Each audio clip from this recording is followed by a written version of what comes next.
This project, Belonging in Britain, is brought to you by the Encompass Trust. It's a pushback against the post-Brexit feeling of immigrants not being welcome here. It's a reminder that behind the great British institutions of the NHS, pie and mash shops, farming, football and the court of law are a myriad of individuals from a variety of ethnic, social and economic backgrounds. So here are three of the participants telling you about what it's like to live in Britain for them. Hristo works on a farm in Norfolk. He moved here from Bulgaria with his partner and now has 2 children. And do you think one day you will consider yourself British, or do you already consider yourself British? No, this is you. You mean am I feel British? No, I can't.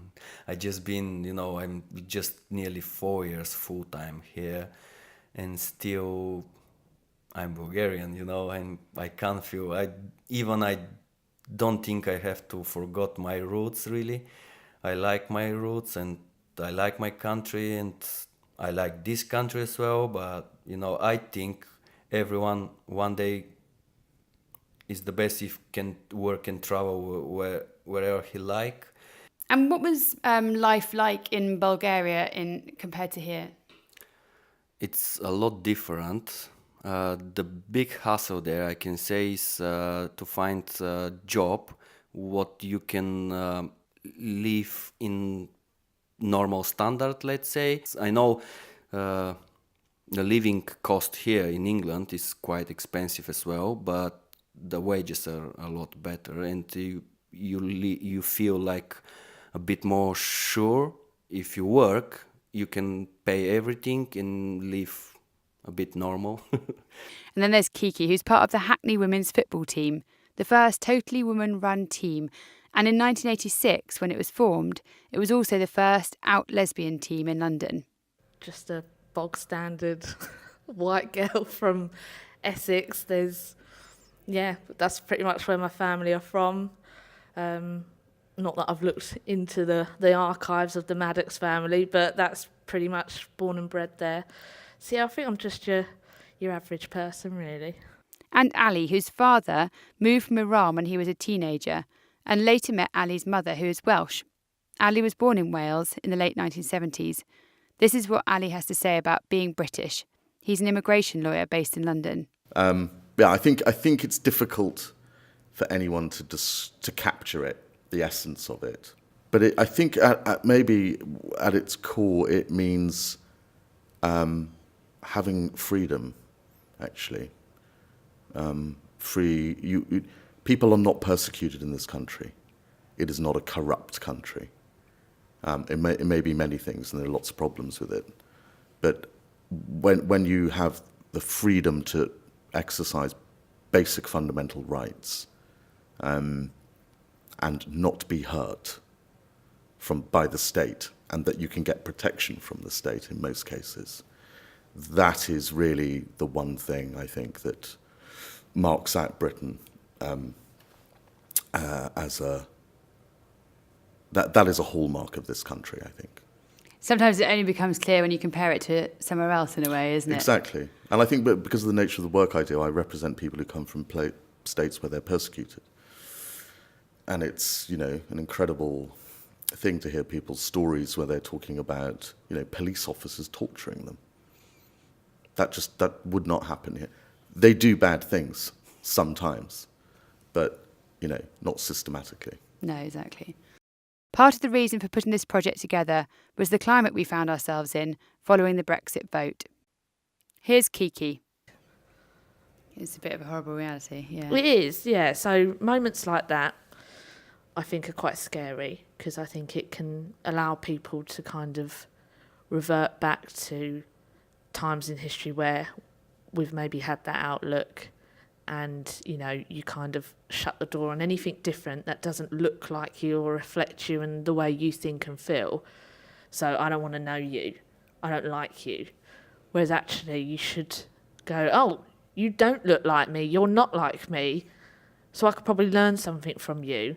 Hristo was already living in the UK when the Brexit vote happened. I'm not really worried because I know it really English need us. I really know it about that, and I see the situation because I always work in the farms, and I see always foreigners work in the farms, and I can't see situation without foreigners really, because I know how, I don't want to be rude, but when young English people come to work in the farm, how they are, sorry, but lazy, and they even not do proper work. They start talking about they want more money about this, but the farmers can't really, I try to understand farmers as well, they can't really pay more about that job sometimes. Sometimes they do, but yeah, but most of the times they can't really pay even more because, for example, the price on the fruits will go up or meat will go up, and on the end the customers not be happy for the prices, and this is big chain really. Many of the immigrants featured in this project have added to the definition of what Britain is to many of us. For Ali, he sees the law at the heart of what makes Britain. Having access to justice, having a fair hearing, and having that independent decision made in public. So public justice as well. That's the content of the rule of law for me. And that is a British conception from several hundred years ago. Do you think the rule of law is stronger here than in other countries? Yes. Yeah, I think it is. We don't have a corrupt judiciary. We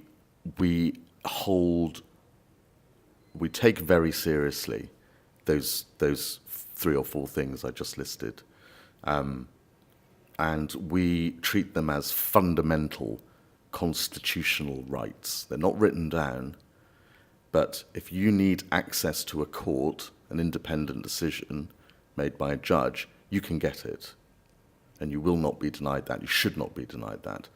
So all my job is, it's quite easy. All I have to do is convey that to the court. Do you ever feel an emotional connection to being British? Yeah, when I watch the World Cup. Yeah, sport is good for that, I think. So I support Wales, obviously, first, and then Iran, and then England, because I'm actually not English, notwithstanding my voice. But England always make it into the World Cup final, so I'll support England.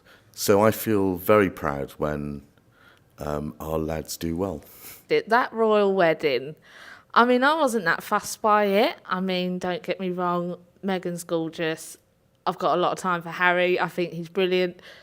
But I was like, okay, yeah, they're getting married. And there's that classic hype, you see their names and faces on like plates everywhere around London in all the tourist shops. And I think, oh gosh, okay. And then I sat and watched it and I cried like a baby. I was just like, this is brilliant. Because it just, I don't know, everyone was just so happy.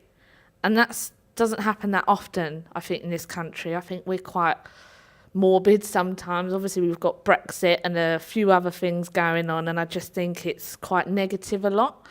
But actually, this country, I think, is brilliant. And that royal wedding was amazing. And I think it just kind of uplifted everyone. This audio piece was made for the Encompass Trust. Do check out their website to find out more about their work in the UK and the Middle East. The producers were Tin Shed Productions.